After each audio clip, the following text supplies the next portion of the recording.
ईश्वर से चाहते हैं, ईश्वर को नहीं चाहते। हम सब लोग धर्म को मानते हैं, धर्म की नहीं मानते। धर्म की मानते तो हम लहू क्यों बहाते।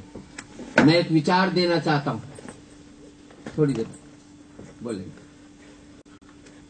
मोबाइल थोड़ी देर होगा। मैं एक विचार देना चाहता हूं, जहां अच्छा लगे मैं आपका समर्थन चाहूंगा। मैं कहता हूं मुसलमान भाइयों, आइए बैठते हैं, समझौता करते हैं। लहू बहाओगे तो हमारी पीढ़ियां भुगतेंगी, आंसू बहाओगे तो अभी समस्या हल हो जाएगी। याद रख लेना, कभी हिटलर, चंगेज खान, मुसोलिनी याद नहीं किए जाएंगे। याद किए जाएंगे तो नानक याद किए जाएंगे, बुद्ध याद किए जाएंगे, महावीर याद किए जाएंगे, जिन्होंने प्यार करना सिखाया है। एक मैं विचार देना चाहता हूं, प्लीज।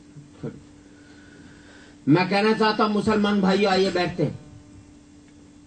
आप जहां कहोगे मंदिर बना लेंगे। आप कहोगे मंदिर मत बनाओ तो मंदिर नहीं भी बनाएंगे।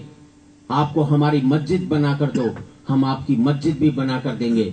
एक वादा मैंने तुमसे किया, एक वादा तुम मुझसे कर लो कि अपने कश्मीर के मुसलमान भाइयों से कह दो कि एक एक घर पर तिरंगा लहरा दे।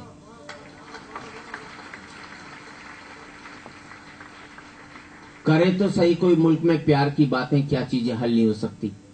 आप सोचते हो कि हास रस का कवि क्या कह रहा है, मजबूरी है तो कहना पड़ता है, क्योंकि अब इस देश में नहीं हंसा जा रहा, इस देश पर हंसा जा रहा है।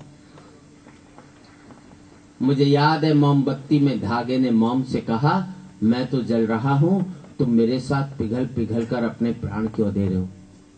तो मोम ने जवाब दिया, यार जिसको दिल में बसा रखा हो उसको जलते हुए अभी तो नहीं देखा जा सकता है।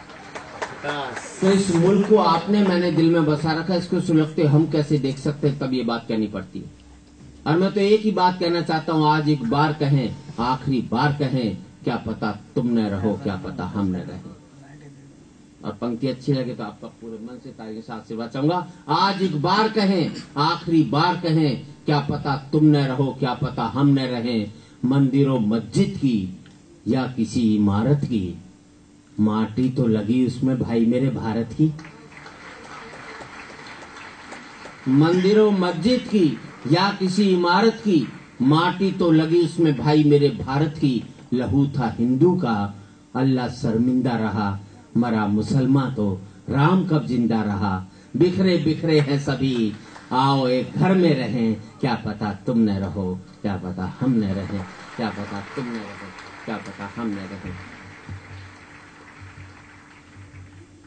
अपने अपने हिसाब से हमारे कवि लोगों ने अपनी बात कह दी। अभी मैं आ रहा था तो अरुण शर्मा जी ने कहा कैसे आ रहा हूं, मैंने कहा मैं इंडियन एयरलाइंस से आ रहा हूं। बोले नहीं प्राइवेट से आना, टाइम पर आएगी।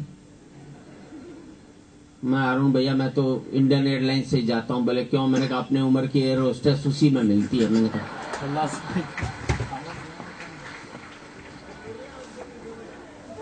अगर यही हालत रही तो 5 साल बाद इंडियन एयरलाइंस की एयर होस्टेस पूछेगी, बोले बेटा चाय पिएगा कि कॉफी पिएगा। ऐसे लगता ही नहीं एयरलाइंस में जा रहे, ऐसे लगता है जैसे मुरारी बापू की कथा सुनने जा रहा आदमी। क्योंकि हर एक आदमी आंख बंद करके बैठता है, क्योंकि आंख खुलती एयर होस्टेस दिखाई दे जाती है, और आंख खोलकर बैठे तो एयर होस्टेस दिखते ही आंख बंद हो जाती। मैं तो जितनी भी लुगाइयां यहाँ पर है ना, उनसे कहना चाहता हूँ अपने पति को इंडियन एयरलाइंस में भेजो। साला जैसा जाएगा वैसा ही लौट करके आएगा, कुछ ना कुछ शुद्ध होकर ही लौटेगा। क्योंकि इंडियन एयरलाइंस में आदमी गजल गाता हुआ जाता है और भजन करता हुआ लौटता है। पूरा का पूरा वातावरण सात्विक रहता है, जैसे माँ बहनों के साथ सफर कर रहा आदमी। और किसी ने ठीक कहा, जब आप ऊपर जा रहे हैं तो आपका मन स्वच्छ रहना भी नहीं चाहिए कम से कम।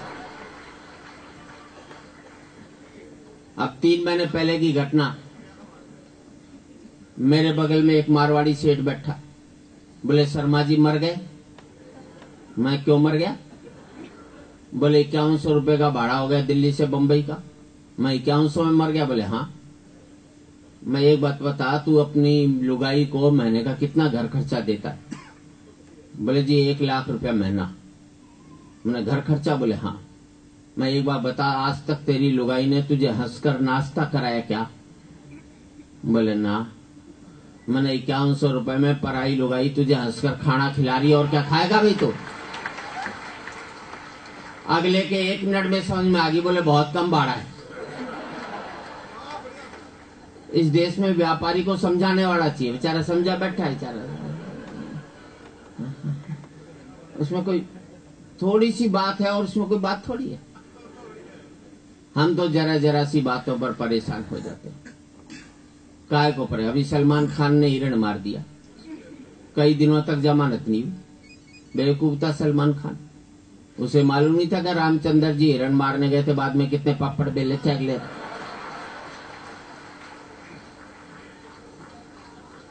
सारा झंझट हिरण मारने के बाद ही तो शुरू हुआ था। बेवकूफ था सलमान खान, हिरण मार दिया, जमानत नहीं हुई। आदमी मार दिया, उसी दिन जमानत हो गई।